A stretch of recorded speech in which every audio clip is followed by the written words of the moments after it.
Halo, selamat sore sahabat-sahabat We Love With Love. Bertemu lagi dengan saya Novi.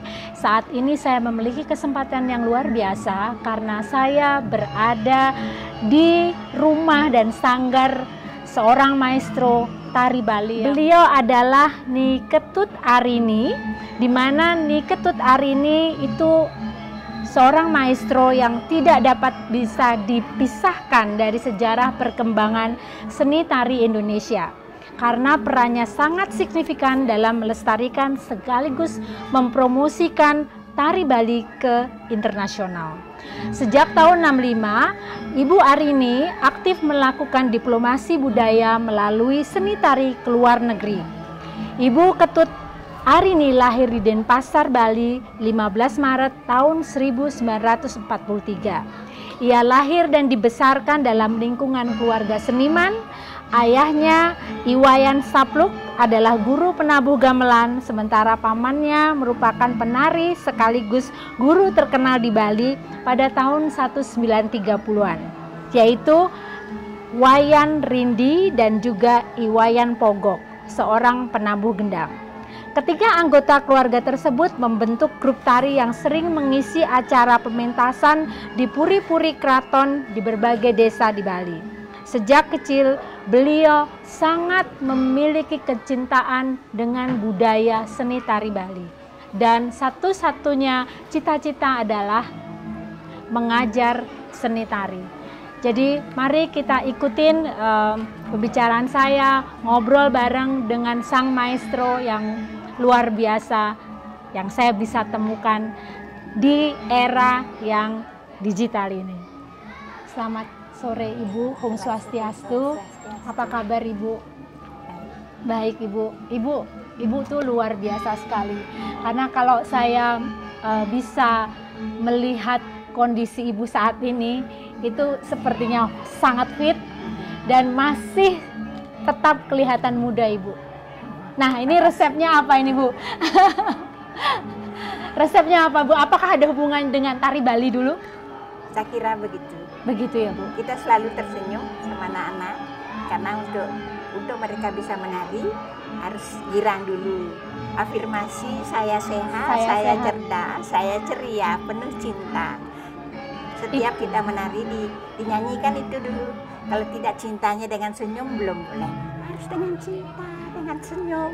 Itu yang membuat kita auranya keluar ya Bu. Ya. Jadi anak-anak juga senang baru diajar menari. Kalau dia belum riang begitu susah mengajarnya. Oke. Ya, jadi kita harus tetap ceria dan tetap sehat ya Bu.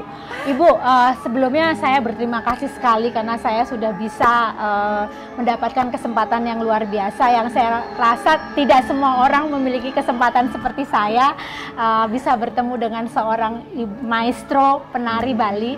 Nah, Ibu, Ibu sendiri mulai terjun atau menginginkan memiliki sanggar itu tahun berapa Ibu? Saya sejak anak-anak tuh, karena saya disuruh bawa air, bawa rokok sama om saya di rumah yang asli. Ya, rumah kecil berlima keluarga, penuh dengan binatang juga. Kita belajarnya di tempat 3 meter persegi. Setiap pagi orang datang dari Karangasem, dari negara, dari pokoknya luar Denpasar.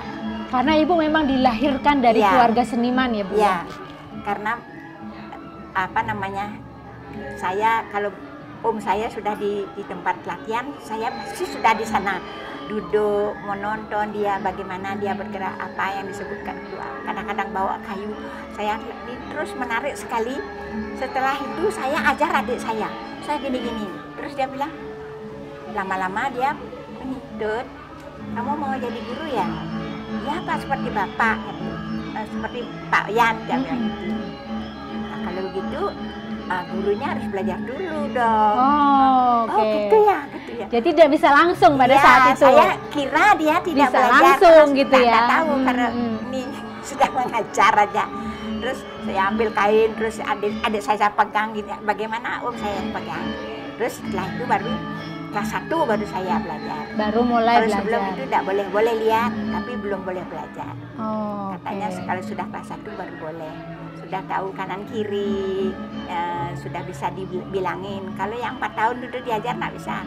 Dia sendiri belajar begini, nggak boleh dikasih tahu juga. Oh, Biarkan dia berkembang dulu. Begitu. Berarti biar bebas dulu ya Bu, Bebas biar dulu. murid itu bebas dulu, baru setelah terlihat dengan kedewasaan baru kita bisa coba untuk umurnya dibatasi, ngajarin ya. paling tidak 7 tahun. 7 tahun katanya. baru mulai start mengajar atau belajar ya Bu. Ya. Nah, Ibu pada saat awal Ibu ingin menjadi seorang guru tari gitu ya.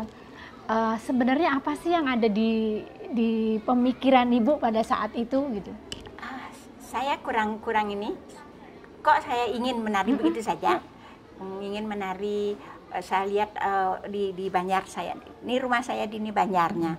Di sana kan ada penari-penari yang lebih tua dari saya yang sudah jadi penari.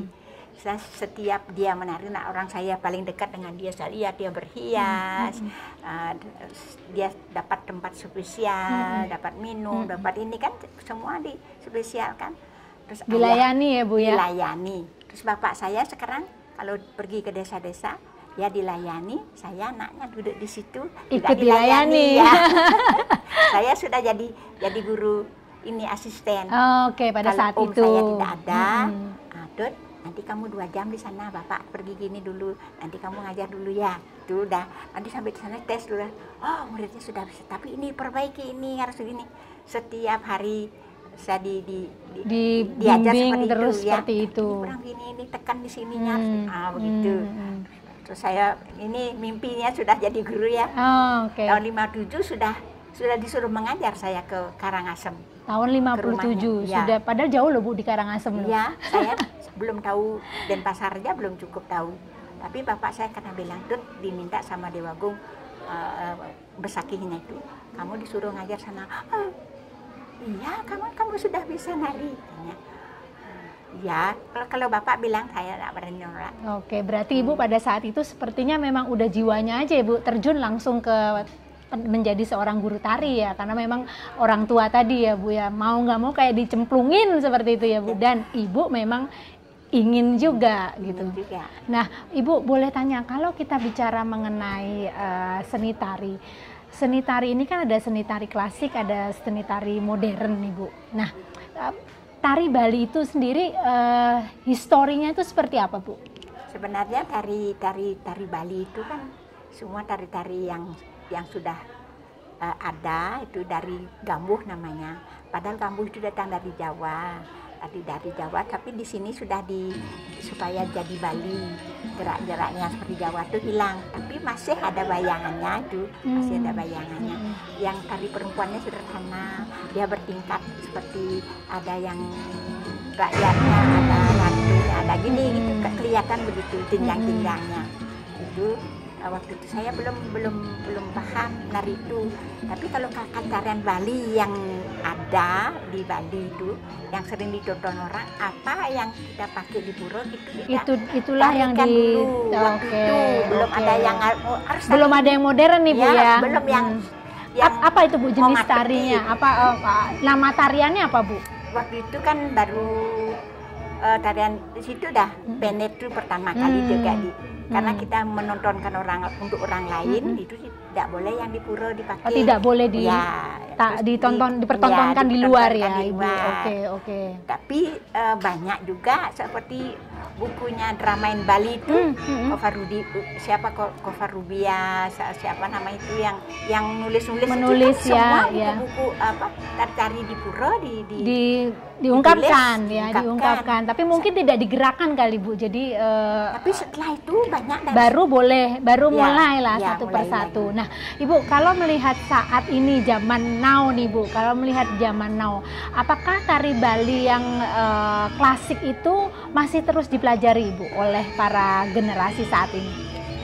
Nah, itu sebenarnya ada namanya Dinas Kebudayaan. Di sana ada dipisah-pisahkan. Untuk tarian klasik ada, untuk tarian yang dikembangkan lagi, yang sudah hilang dikembangkan lagi.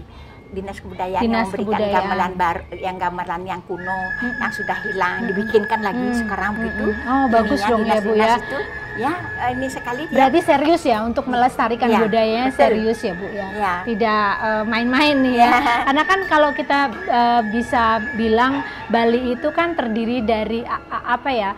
Ada dua yang menarik di Bali, yaitu pertama mengenai view atau pemandangan yang luar biasa indah. Kedua mengenai budaya, salah satunya adalah tari.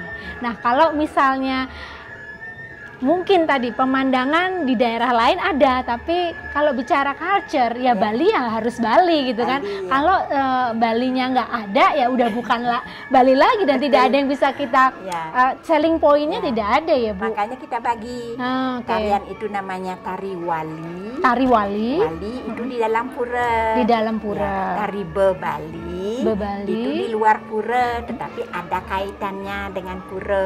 Oke. Satu namanya Bali-Balihan, tontonan. Bali-Balihan itu tontonan. tontonan. Berarti itu boleh untuk publik. Boleh. Mm-mm. Makanya kita punya, kalau di pura itu kadang-kadang di luar ada orang main-main, ada gambling-gambling, ada tarian itu, ada juga tarian untuk laki-laki yang tertawa, apa kita punya. Nah, tapi di luar, Di ditarikan. luar, ya, ya, di oke. luar pura, tidak boleh di puranya. Oke. Yang di puranya masih rejangnya, apa penetannya, gegaboran itu masih saya hanya suka sekali. di pura, Iya, di tapi pura kita nggak saja. bisa orang umum nggak boleh lihat ya Bu ya. Nah, jarang ya. Memang- ya. memang. Tapi kalau saya punya murid kadang-kadang dia mau saya ajak. Ya, oke, kamu oke. boleh lihat itu apa bedanya. Kamu lihat, oh, usuk sekali dia bilang gitu. Ya, karena di situ yang Ada penting spiritualismenya juga ya Bu di situ ya. keyakinan di sana, keyakinan. hmm. Kalau di sini kan harus dilihat orang, Ya, ada kontak dengan penonton. Ya benar, gitu, benar, ya. benar. Itu tidak ada. Tidak ada sama sekali. Nah Bu, kalau bicara tari Bali, saat ini murid Ibu ini ada berapa banyak? Terus dari mana aja nih Bu? Kalau saya mengajar itu kan sudah dari tamatan Kokar itu, saya tamat di Kokar tidak boleh keluar langsung jadi guru. Jadi guru itu sambil kuliah begini kan murid saya datang dari Amerika pertama. Oh dari Amerika, Ya. nomor satu justru Ya, dari Amerika, bukan dari Bali tuh. Balungnya gede-gede ya. Ini. Perempuan Ya, apa laki-laki pada perempuan, saat itu? Oke. perempuan. 3 orang, tapi satunya orang Filipina, tapi Oh. sudah orang Amerika. Oh sudah Amerika. Nah, ini yang paling cocok saya lihat. Sampai saat ini masih Ya. sering berkomunikasi? Ya, masih? Oh, ada luar satu biasa. kawin di Bali. Oh, Ya. oke. Ya, masih seniman dia. Terus yang satu di New York dia sekarang pegang ASEAN-nya. Tari ASEAN-nya. Itu yang paling dulu bagaimana caranya mengajar orang asing. Saya ambil lagi hitungannya gimana. Dan Kan postur tubuhnya Iya. juga kan beda ya Bu, Iya. kalau sama orang Iya. Bali atau orang Makanya Indonesia saya lah. Menarik melihat juga itu, nih. melihat bagaimana saya coba dengan ini tidak bisa, coba dengan ini saya mencari cara mengajarkan Ada dia. tekniknya ternyata Iya. sendiri. Dan Ibu mendapatkan itu ya Iya. Bu ya. Ya sudah itu, bisa dia. Terus saya pegang itu. Nanti ada orang itu kadang-kadang tak bisa lagi. Cuma ada jalan lain. Ganti, gaduh. Pokoknya saya hitung. Saya belajarnya juga dari Jawa, belajarnya. itu. Oh justru Ya, malah dari Jawa begini- belajar. Begini, murid saya diajar juga orang dari Jawa sama Pak Ngaliman namanya. Saya ngajar tari Bali, dia terus ngitung, Pak bagaimana caranya ngitung kalau pagi tari Bali itu lebih susah sekali. Jangan cu, kapa jede gimana kamu dan itu disuruh saya Ada ngitung. ritme ya Bu, Ya. ritmenya itu yang harus cepat. Ya. Itu kan Kalau sulitnya, Jawa kalau Jawa kan pelan Ya, ya. Kalau itu dah makanya itu kok yang dia bikin pintar sulit, hitung tapi gitu. dia bisa mengikuti. Nah, itu. setelah Ibu bisa itu menambah rasa kepercayaan Ya. diri yang luar biasa ya Bu. Betul, saya Dan habis karena- itu ya. banyak lagi Banyak. murid-murid dari luar Ya, negeri. luar negeri sudah dari Eropa, ya, Inggris itu datanglah ke sini. Tapi orang hitam satu. Oh belajar, ada ya, juga, ya. oke. Nah Ya, banyak. mereka itu Bu kalau sudah menari Bali, sudah belajar tari Bali, kemudian apa yang mereka lakukan? Apakah mereka di sana menjadi seorang guru tari Bali juga, Ya. atau hanya sebagai hobi Ya. atau bagaimana Bu? Ada sebagian hobi, ada sebagian bikin grup seperti Sekar Jaya itu yang 2 orang ini bikin. Si Rachel sama si Rusina itu. Ya ajak temannya ke sana, Pak Switzer diajak ke Amerika. Beberapa orang temennya dia, orang yang senang-senang, ya dari Italia juga, orang-orang Amerika yang dari luar, itu menghimpun diri, namanya Sekar Jaya itu. Sekar Jaya ya. itu, oke. Dan saya diundang sampai 10 tahun saya di sana, tapi pulang di pergi. Italia atau di Amerika? Di Amerika, ya, oke. 6 bulan saya di sana, 6 bulan di Bali. Wah, jadinya luar biasa. Saya belajar mengajarnya di situ. Ya. Karena kan kebetulan mungkin di situ mulai semua juga, jadi kita bisa langsung melihat tekniknya seperti apa yang tepat untuk mengajarin para orang-orang asing ya Bu ya. Nah Bu, kalau sekarang kita bicara dengan generasi muda di Indonesia Ibu. Nah, kalau bicara generasi muda di Indonesia, Ibu melihat apakah mereka memiliki sebuah keinginan untuk tahu, untuk belajar, untuk pentas, untuk mempraktekkan. Menurut Ibu seperti apa yang Ibu kebetulan lihat gitu? Waktu kan saya dikasih maestro itu kan tahun 15. Dia datang ke sini, saya bilang saya enggak, ini saya sudah berapa kali di Bali saja saya belum dapat sertifikat seperti itu. Saya bilang, saya lihat gini Ibu sudah saya perlihatkan ininya, kasetnya. Oh ini yang begini dah maksud saya. Ibu tahun 14 diundang saya di sana, dites lagi di sana. Dan itu tahun 15 diberikan ini Pak itu. Bakat ya Bu ya? Ya, sudah penghargaan seorang maestro. Sudah begitu dikasih orang 15 orang dari berbagai suku. 2 minggu supaya balik lagi pentas di Jogja. 2 minggu. Dan grup saya dapat juara 1. Wah, luar biasa. Itu 1 orang dari Jakarta, yang 1 ada dari Banyuwangi, dari Maluku, dari macam-macam. Sampai di sini saya jadikan dia orang sama dulu, ya. Dari Kalbar ada 1 Jesse, sekarang masih mereka masih. Bu Saritu kembali, ya. Dan itu saya jadikan dia sama orang, saya ajar. Tapi cara mengajarnya tidak harus begini, enggak. Seberapa dia bisa, saya biarkan dulu, lama-lama dia latih bagus jadi. Memang mereka ada niatnya belajar. Berarti memang menurut Ibu generasi muda sekarang ada yang memang berniat benar-benar menekuni budaya Bali, terutama tari ya Bu ya. Nah kalau yang Ibu rasakan, ini kita bicara satu mengenai idealisme bahwa Ibu ingin generasi muda juga ikut terjun sebagai seorang penari Bali atau belajar lebih.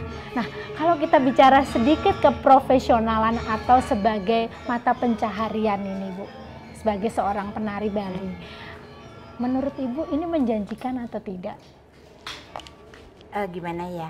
Tapi saya kan jadi guru di sekolah, juga juru tari. Ya, saya di rumah juga guru tari. Kalau malam-malam saya juga menari. Berarti menjanjikan dong ya Bu? Ya, kan itu menjanjikan. Saya juga ditanya oleh Radio Solo, Ibu bagaimana Ibu bisa hidup dengan kesenian? Bisa, buktinya saya bilang. Berarti teman-teman sahabat We Love With Love, bahwasanya sebagai seorang seniman, penari ya, atau penari Bali itu tidak hanya bicara warisan, tapi juga kita bisa hidup dari terjun langsung sebagai seorang penari ataupun seorang guru tari. Nah, itu yang mungkin kita ingin sampaikan, bahwasanya profesi itu tidak hanya di kantor. Profesi itu tidak hanya di mungkin pariwisata, tapi dari seni dan budaya saja kita bisa menjadikan itu sebuah profesi gitu Bu. Nah, itu kan perlu ada maksud saya perlu ada delivery atau komunikasi yang baik antara sesepuh dengan para generasi muda agar mereka mau untuk lari ke situ Bu. Karena gini, kalau kita bicara mengenai sekarang COVID-19 Bu, yang generasi mungkin larinya ke pariwisata, kondisi saat ini ya Ibu paham lah ya. Nah, kalau dari aspek kerajinan, aspek yang lain lah yang mungkin sangat berdampak dari sektor pariwisata. Nah, kalau dari aspek seni tari sendiri mendapatkan dampak atau tidak Bu dari sektor pariwisata itu? Saya kira turunnya ada sektor pariwisata. Dampaknya juga ada. Kan anak-anak tidak diizinkan belajar, tapi saya coba mengajar online. Juga kan itu dengan Mas Didi. Mas Didi ini nih tahu. Ya, Oh, okay. Dia belajar sama saya, dia senang kalau dia kesini pasti mampir. Hari ini saya menari di sana, ibu datang, ya pasti saya datang. Terus dia kan full ininya, krianya bikin apa dia bisa kaya kan, seperti itu. Masa orang beliau kita, juga seorang maestro loh, itu udah lama banget Pak. Ya, lama ya, saya kenal tuh tahun 79. Saya sekolah lagi di caranya mengajar tuh digabung kita di sana di Jogja dulu, disebarkan seluruh Indonesia. Saya yang dari Bali belajar makeup sama dia, ada belajar. Beliau itu kalau nggak salah dua apa sih sering menari dua muka. Dia betul-betul dia pakai kepintarannya semua. Saya juga begitu. Saya hari ini saya mau bikin ini, saya bikin buku, bikin Chandra Metu yang sudah hilang, saya undang ininya menarik Ibu, menarik tadi Ibu bilang bicara Ibu membuat sebuah buku. Ya. Itu menarik sekali buat saya karena itu kan menjadi sebuah warisan yang mungkin itu generasi saya masih nggak ada di sana. Oke, nanti saya lihat Bu, karena kan itu apa ya, mewarisi itu kepada generasi penerus untuk memahami dan mengetahui apa yang sudah Ibu berbuat, sejarahnya apa saja, itu kan luar biasa. Nah, kalau kita bicara Ibu tadi bikin buku, itu kenapa Ibu bisa, kan jarang juga ya Bu yang menari aja, tapi ini menari dan kemudian mendokumentasikan itu ke dalam sebuah buku itu. Ada ide begini, Ibu, setiap tahun saya mau mengadakan pas Summer Institute. Saya mau ngajak Ibu bekerja sama, Ibu bikinkan saya bagaimana orang menari dasar. Banyak orang pintar di Pelihatan di sana di Ubud, mengapa jadi saya kesini saat itu? Saya tidak mau jadi tadinya. Ayahnya datang ke sini, teman saya dia main kendang, saya menari. Teman artinya seniman tua namanya. Bu, saya orang cari Ibu ke sini. Nggak ada yang di Ubud seperti Ibu, bisa menggambal, bisa mengenang, bisa begini. Saya ini kan saya harus ke sana, saya ukur-ukur. Saya harus ke sana. Ini artinya kesempatan saya punya ini baru. Tahun 2006 itu jadi, saya pakai, semua orang pakai. Saya jual itu, jual sama teman-teman. Oh begitu orang belajar nari ya, harus di-tag terus ini terus menari. Itu kan dulu. Sekarang bisa dengan cara itu. Kalau cara ini mereka tahu dari mana, apa sumber geraknya di mana, dasar-dasarnya. Mengapa kita begini kan, mengapa. Dia jadi ringan, kakinya gampang mengangkat semua. Mana ini sumber gerakannya dari sini harus penuh dengan gerakan ini. Kalau dia tidak bisa, dia akan begini saja. Tapi kalau dia sudah bisa, baru semua dari itu awal-awalnya. Ya itu semua makanya bagus ya gitu. Oke Bu. Nah ini terakhir mungkin yang ingin saya ingin Ibu menyampaikan sesuatu kepada sahabat Beloved with Love di luar sana yang mungkin saat ini baru tahu atau yang sudah tahu Ibu gitu, seorang maestro. Apa sih pesan moral atau pesan apapun yang ingin Ibu sampaikan kepada kami mungkin sebagai seorang generasi muda atau juga para guru-guru tari di luar sana untuk bisa memberikan semangat? Nah, mungkin Ibu bisa sampaikan kepada sahabat-sahabat ini.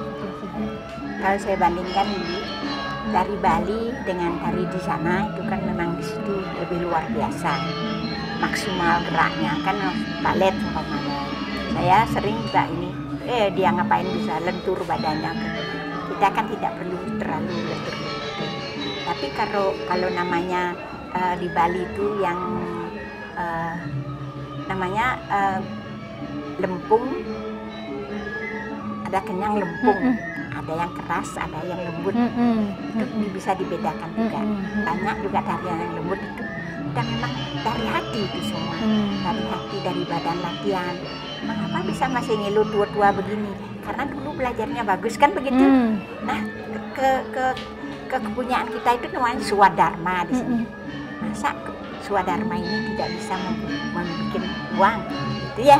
Itu saya bilang dengan ini saya bisa, dengan ini saya lagi, saya dengan cara lain juga ini Ibu bisa cari ini, coba angkat lagi, saya revitalisasi lagi, bantu dengan orang. Sekarang besok saja orang sini dia mau anak-anak muda ke sini Bu. Nah, Ibu mau ngajar saya bikin begini. Aduh, kalau anak-anak begini, Ibu mau bantu. Benar-benar Ibu bantu, saya bantu. Tapi harus kuat ya. Anak-anak muda ini harus kuat, harus sampai jadi. Berarti mereka datang itu udah yang anak-anak datang. Itu Ibu udah seneng banget ya Bu ya. Berarti mungkin ini yang perlu kita garis besar, poin dari seorang maestro adalah generasi muda tetaplah semangat untuk mewarisi budaya. Jangan patah arang, jangan menyerah, dan yang jelas bahwasanya budaya itu bukan hanya budaya, budaya juga bisa menjadi profesi untuk kita semua. Terima kasih Bu, sebelumnya saya sangat terhormat ini ada di sini dan belajar banyak dari Ibu. Saya harap Ibu tetap sehat, tetap semangat agar bisa menyampaikan, mendeliver warisan budaya yang luar biasa, dan tentu tidak ada kata yang bisa saya ucapkan. Om Santi Santi Ibu. Terima kasih para sahabat-sahabat We Love With Love. Saat ini kita sudah mengetahui bahwasanya warisan budaya tari merupakan warisan budaya nilai-nilai yang sangat bisa memberikan value, baik itu value keilmuan budaya, warisan, dan juga tidak hanya menjadi sebuah sejarah, tetapi juga dapat memberikan tadi profesi. Oleh sebab itu, teman-teman We Love With Love, kami dari Yayasan We Love With Love ingin menyampaikan bahwasanya kita semua harus mampu mempertahankan apa yang menjadikan kita tetap ada di Indonesia. Terima kasih. Salam We Love With Love.